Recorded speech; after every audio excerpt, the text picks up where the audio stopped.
Hi there, this is Don McAvinchay from Your Perfect 2012 Retreat, a part of my programming called Your Perfect Life. This is the last email, video anyway, that I'm going to make and send out before the retreat, which comes up this Saturday. We still have a couple spots left. I'd love to have you come join us. I think it's going to be great and poignant and powerful. And two things I want to talk to you about today that are about that are about how poignant and powerful and great it's going to be. So I just wanted to give a couple minutes sharing two big ideas that we'll be covering on the retreat. So here goes. The first one is that this time of year is a time of year historically that people would have gone inside their own selves in kind of a meditative, quiet time leading up to December 21st, the winter solstice. And out of that quiet time, they would have started to form some new visions, some new dreams of how they wanted this next year to go. And that started sort of in many ways with the agrarian culture, the farming culture, as well as with Greek culture, and moved on up across Europe and also out into Asia, because these kinds of moments throughout the year happen about every 6 weeks, where there's a new piece of the year unfolding. And each one of those pieces has a different purpose. So this purpose is about dreaming out the next year.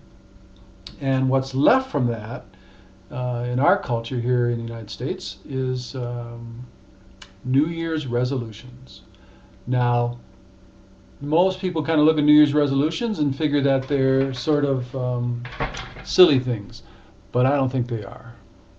I think they're what's left of a really great tradition that guided us throughout the whole year in a powerful way, and moved us from dreaming things at this time of the year out of the darkness of winter into committing ourselves, really finding our own path, and powerfully stepping into planting seeds so that our new projects could unfold, and watering and nurturing, and then beginning to harvest, and then harvesting for real in the fall.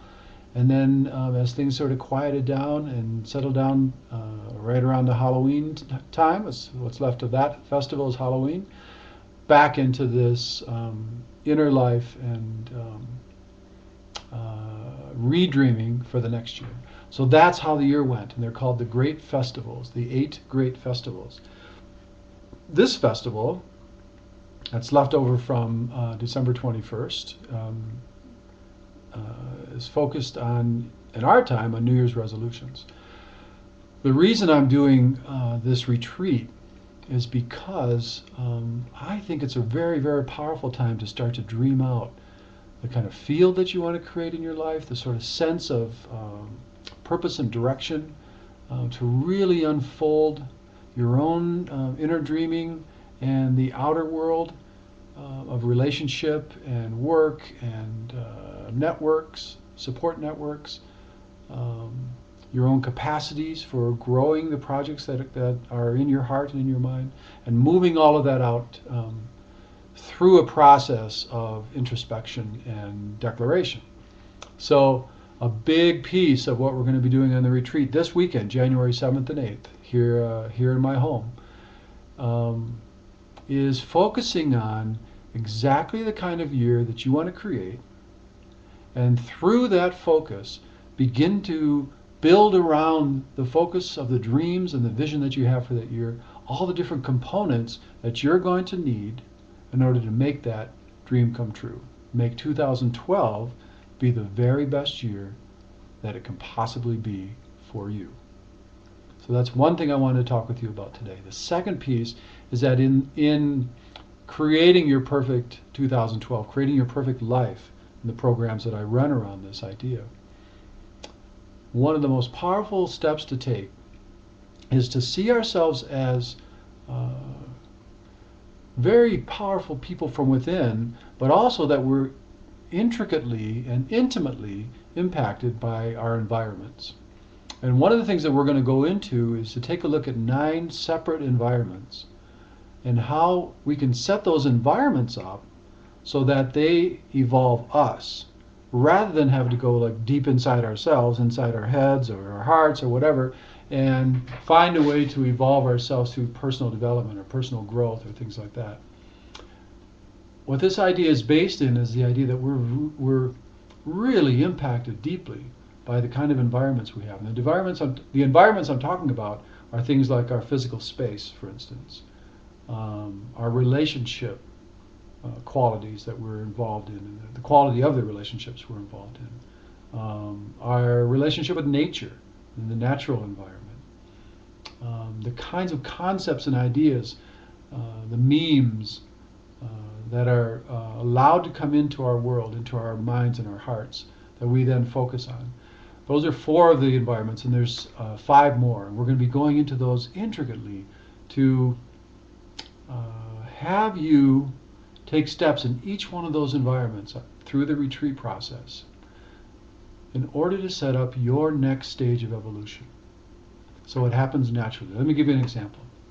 Back when I was freshly divorced, back in 2001, I actually bought this house that year, and I said to myself, self, I want to find my way through relationship to a new level, through a new evolutionary level of being able to handle relationship in a better and better way. And after getting divorced and really feeling the pain of that, I knew that I wanted to do something different about how I was in relationship, how I showed up in relationship, and how I even thought and conceptualized relationship. So here's what I did. I took the idea of a network environment, my own network environment, and I said to, 35, 40 friends or something like that, through email, I said, I'm starting a group once a month called the New Paradigm Relationship Project. Long, interesting name. And I just want you to come and gather, and here's the criteria, here are the ground rules. Number 1 is come and bring your cutting edge about relationship. Speak about it from your own person and be kind. That was it. So we had between, I think we started off with like 8, we got up to 18 or 20 people coming, and we met for a year. And it was great. It evolved me as a person in relationship. It gave me great ideas, a whole new way of thinking about myself in a relationship on many levels. And all it took was to set up an environment with the idea of, let's talk about relationship. So that's the idea about environments. Can we do that with all the other environments? 3 other ones that I mentioned, but there are more. There are 9 environments that we're going to focus on. And can we just change those environments just a little bit in our relationship with those environments and move into evolving ourselves over the year 2012 in a dynamic, thoughtful, comprehensive way? I think we can. And that's one of the things we'll be doing on the retreat. It's going to be great. I invite you to come. There's still a couple spots left, like I said. All you have to do to come to the retreat is email me, DonMcAvinchey, McAvinchey, @gmail.com, and let me know that you want to come, and I'll send you the details. So I have to say that I love running these kinds of retreats. Not bragging too much about it, but I think I'm actually really good at it. And I guarantee you, or I'll give you your money back, that you will benefit greatly from this. All the people who have come to my retreats and my workshops have all said that they have been life-changing. And they are for me as well. And I want you to come and join me. This coming Saturday, January 7th and 8th, right here in my home, in this very room actually, from 9 o'clock till 4. And on Saturday night, we have a special treat, a potluck dinner with Master Robin Johnson, one of the premier Tai Chi, classic Tai Chi instructors in the United States, who lives right here in El Dorado, and I've been taking lessons from for 6.5 years. Robin is an out-of-the-box thinker, really clear in his ideas and thoughts, and he's just going to come and answer questions about Tai Chi, philosophy, and how that fits in with our daily life and the kind of questions that we have that are going to come with this retreat. So pretty cool stuff. Great and dynamic weekend retreat for you, and send me an email and let me know that you want to come. I invite you to do that right now. Thanks so much. Bye-bye.